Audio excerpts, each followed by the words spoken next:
Welcome back to the Explainer. So, you've meticulously crafted your algorithm, you've desk-checked it, and the logic is absolutely flawless. Now, we finally arrive at the critical fourth step in the problem-solving process, actually coding it into a C++ program. But before we even think about writing a single line of logic, we have to pause and ask a pretty fundamental question. Where does your computer actually put your algorithm's data? Every piece of input you collect, every processing item you calculate, and every output you generate needs a specific, physical home in the computer's internal memory. Okay, let's dive into this. Think of your computer's internal memory like a massive, sprawling warehouse of storage bins. Every single bin has a unique numeric address. These bins can hold numbers, text, or even program instructions. But to use one of these locations, you, the programmer, must officially reserve it. In C++, we call this reserving process declaring. Today, we're going to master the rules of this memory warehouse. We'll be covering 1. Inside the memory warehouse, 2. Naming rules and conventions, 3. Choosing C++ data types, 4. How computers store data, and 5. Declaring and initializing memory. All right, starting things off with Section 1, Inside the memory warehouse. When we reserve one of these storage bins, we actually have to decide how it's going to behave. There are two distinct types of memory locations we can declare: variables and named constants. Variables are exactly what they sound like. Their contents can vary.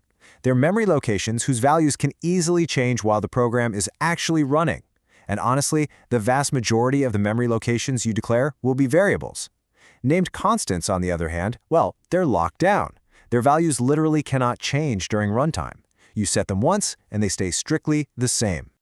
Moving right along to Section 2, Naming Rules and Conventions.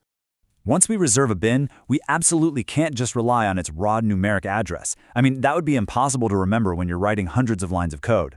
We need to slap a label on it. In C++, the name you assign to a memory location is called an identifier. And C++ has some pretty strict rules for these labels. First off, the name must begin with a letter. After that, it can only contain letters, numbers, and the underscore character. So absolutely no punctuation marks, no spaces, and no special characters like $signs or percentages. You also can't use keywords, which are reserved words that have a special built-in meaning in C++. Oh, and pay close attention to this one. Names in C++ are highly case-sensitive. The word discount in all lowercase is seen by the computer as an entirely different label than discount in all uppercase. No exceptions. Now, what's really interesting here is that beyond the hard rules, there are cultural conventions that professional programmers universally follow just to make code readable. For example, using all uppercase letters for named constants, like pi or tax rate, and separating multiple words with underscores. But for variables, we use something called camel case. If a variable name has more than one word, like gross pay, we start with a lowercase letter and then capitalize the first letter of each subsequent word. It kind of looks like the humps on a camel. And next up, Section 3, Choosing C++ data types. So we've got our label, right?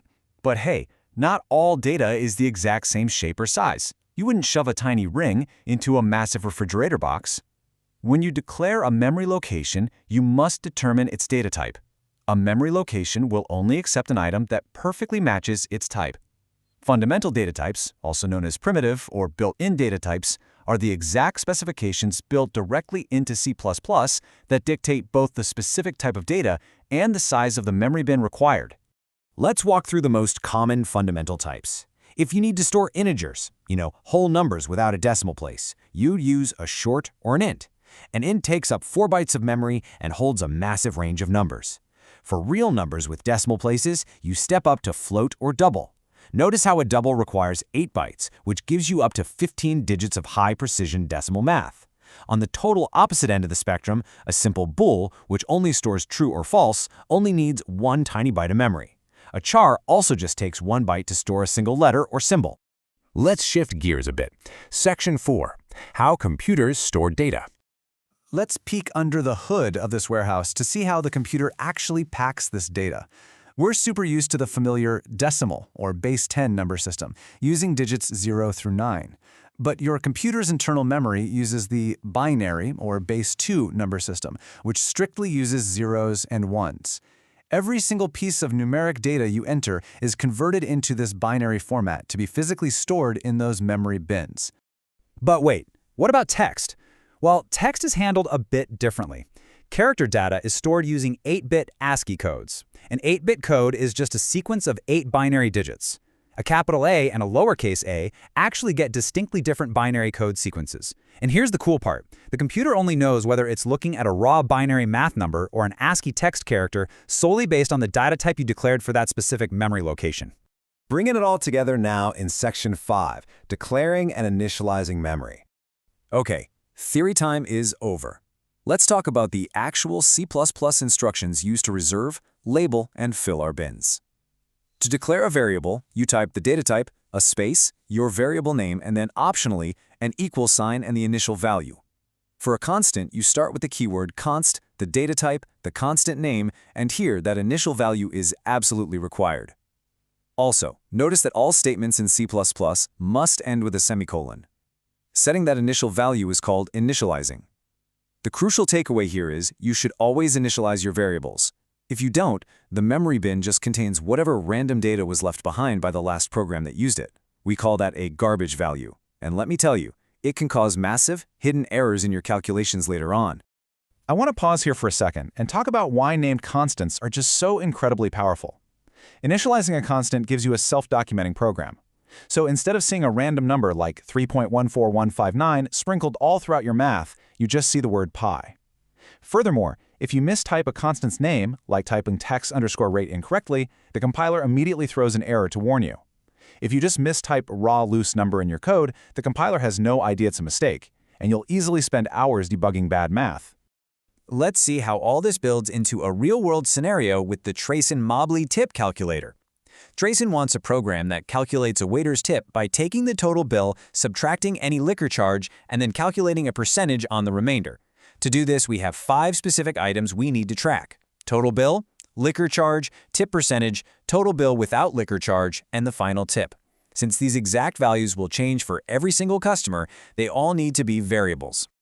This, right here, is the perfect synthesis of everything we've covered today.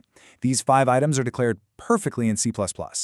First off, because dealing with money requires decimal precision, the programmer correctly selected the double fundamental data type for all of them. Second, the identifiers like total bill, liquor, and tip percent are perfectly formatted camel case names with absolutely no spaces. And finally, they're all safely initialized to 0.0. We use 0.0 instead of just a flat 0 because they're double data types, so the literal constant should perfectly match the data type to avoid any implicit type conversion to motions behind the scenes. And just like that, you have successfully claimed, labeled, typed, and initialized your internal memory. You've cleared out the garbage values and completely prepped the warehouse. But here's the lingering question. You've packed the boxes and labeled them perfectly, but how do you actually make them do the math? How do we take what's inside total bill, subtract what's in liquor, and generate a brand new value? Well, that brings us to processing and arithmetic, which we'll be tackling next time. Keep exploring, keep structuring your code, and I'll catch you in the next explainer.